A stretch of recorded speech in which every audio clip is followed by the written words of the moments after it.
Hi, this is Dennis with Second Chance Tackle. Today you're in for a treat. I stopped down to a charter boat that I repair reels for. They use exclusively JigMasters, and I'm going to take some time here to show you with under severe use. This is a charter boat that goes out 200 times a year over a span of about 9 months. Running double trips a day, doesn't provide preventive maintenance on the reels. I guess that's my job, to fix them when they break, and they basically run them until they do break. So I want to show you common issues that I come across. I have a whole series of JigMasters here. I have 16 in total that I chose for today. I got 30 overall that I'm going to repair. I'll show you some of the common failure points and what you can do to prevent them. And as an overriding statement to all of this, the short answer is to do the maintenance on the front end during the season and at the back of the season, and to if you take care of the reel will take care of you. So there are some other things here that I think are generic problems to the Penn JigMasters, specifically the new ones, and I'll talk briefly about some of those as we go along. So there's 16 reels here, and I'm just going to start on the perimeter. I'm going to work my way into these to give you a bigger detail in terms of what's happening. So here's the first one that came back to me. It's hard to turn, and the reason it's hard to turn is a bent handle. Now that's not uncommon on a charter boat where it's a renter reel.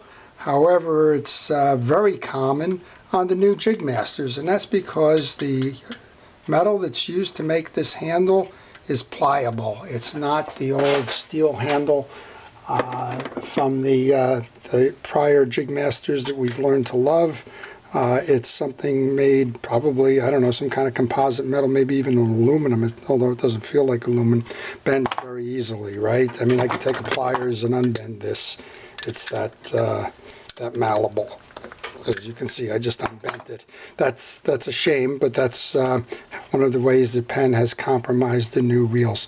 This reel also does not turn, so I'm going to put that in a frozen set because there's something beyond just the bent handle here. I don't know if they whacked this into the side rails, dropped it on the deck or whatever, but clearly the reel does not turn. So we're going to make this a pile of 5 over here because we'll talk about the frozen reel in a moment.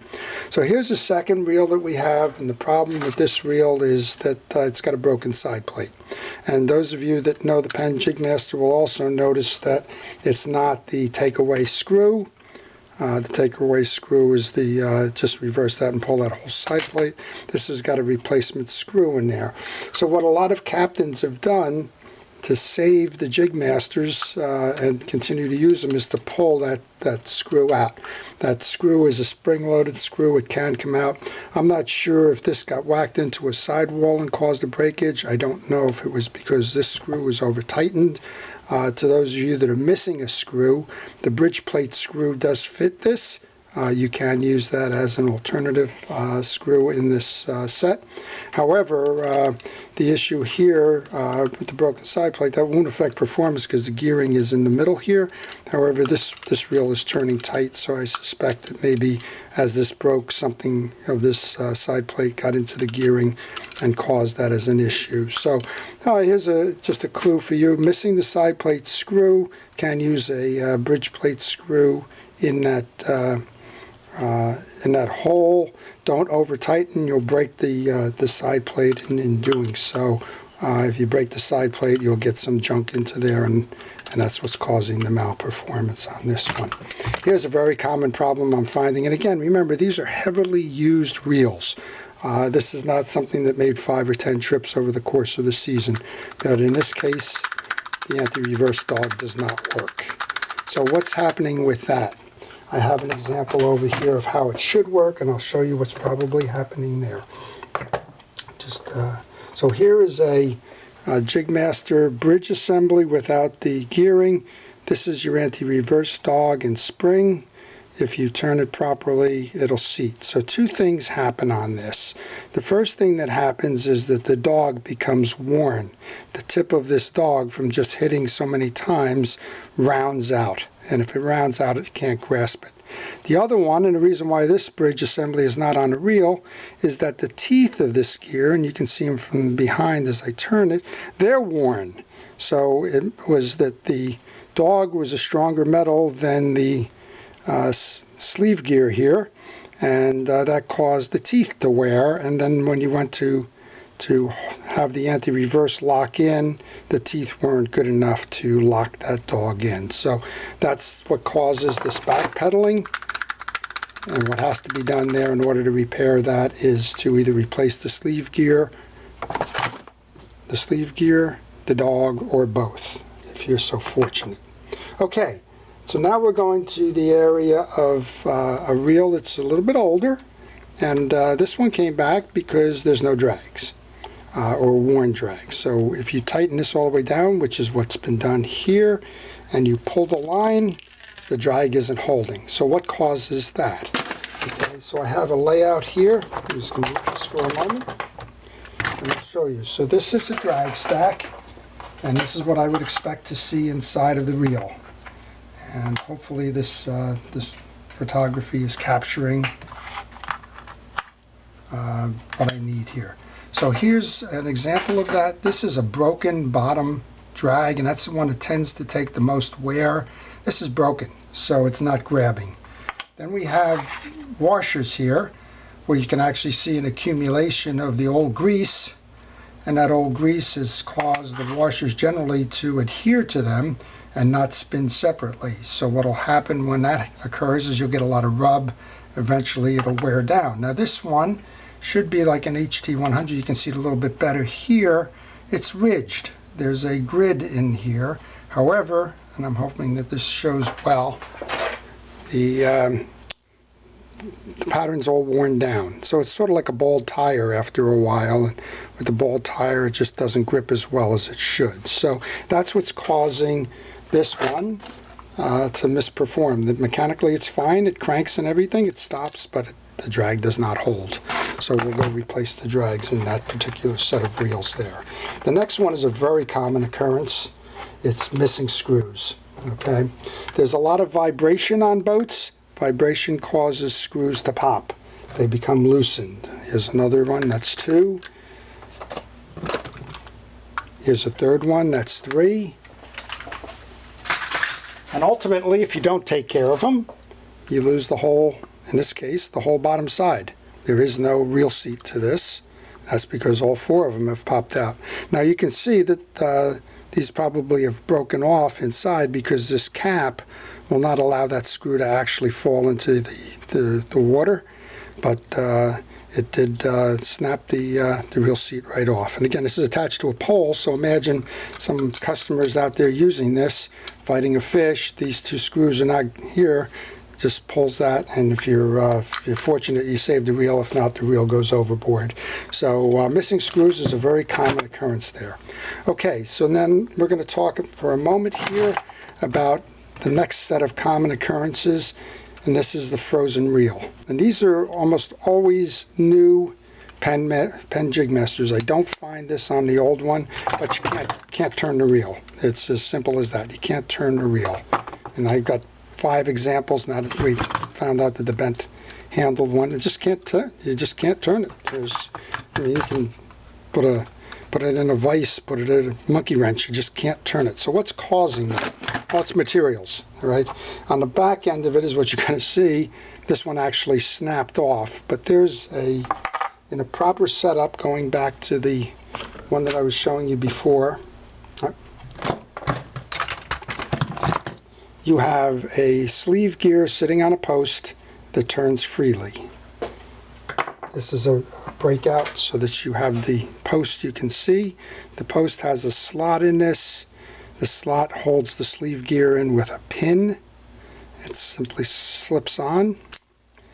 That pin gets pushed in. That holds the sleeve gear in place. So what's happening here is that there is either rust and corrosion. On the new ones, I'm finding that the posts often seize to the sleeve gear.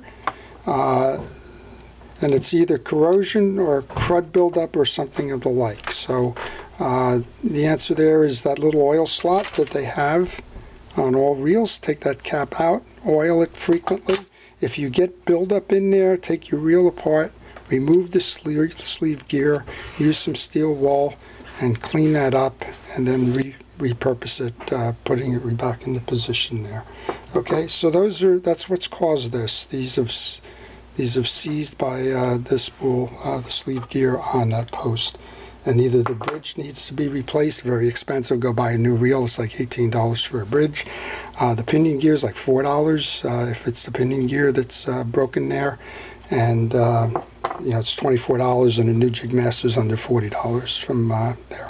But be aware of it, keep it lubricated, pull that oil piece out of there and re-oil it to work.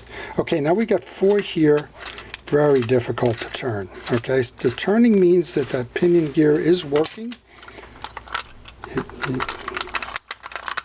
can hear that there's something just not grabbing in that one. Here's another example. There's a grind in this one, and then this one's just, there's something not right there either. So those 4, we're actually going to have to take those reels apart to find out what it is. My guesses would be there's either broken line in there, there's a broken piece or a part, maybe a loose spring. This lever is not coming all the way back, so that tells me that it's in the free spool assembly that's causing the problem there. But at any rate, what we saw was 16 reels. We saw 5, which I'll call a common defect, which is the frozen piece. We saw one that was out of use because of a bent handle. We saw one that came back because of a cracked side plate, one that came back because of bad drags, one that came back because the anti-reverse mechanism isn't working, and 4 that have some kind of internal problems. So net on all of this, keep your reels well lubricated, take them apart once a year. These are easy. You can pull these things with the thumb screw.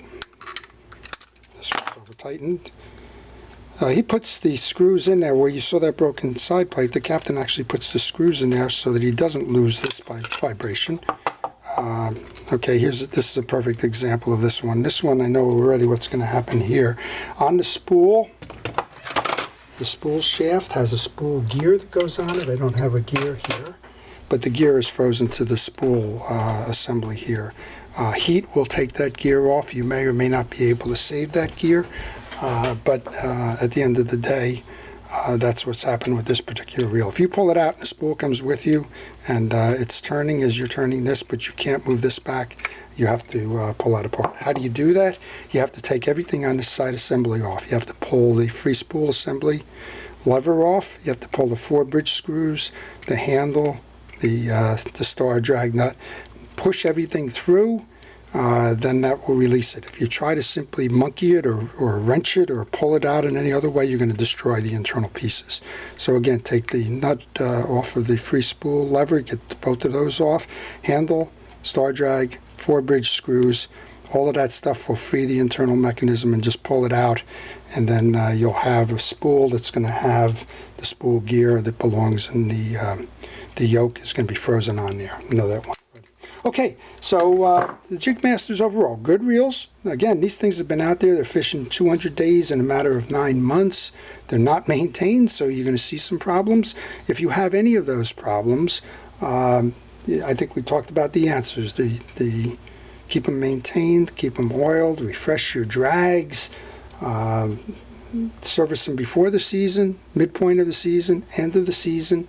Always do a visual check whenever you hear something that's wrong. Take it apart right away, because there's obviously something that happened. Don't continue to fish it. You'll just injure it more. So again, I hope this has been helpful as an overview to these. You'll see me repairing some of these as we go forward. But for now, I just wanted to point out those issues that I get on a regular basis. So this is Dennis with Second Chance Tackle. If you liked the video, please indicate that on YouTube. If you'd like to see more, including the repair of some of these reels, please subscribe to my channel. Thank you.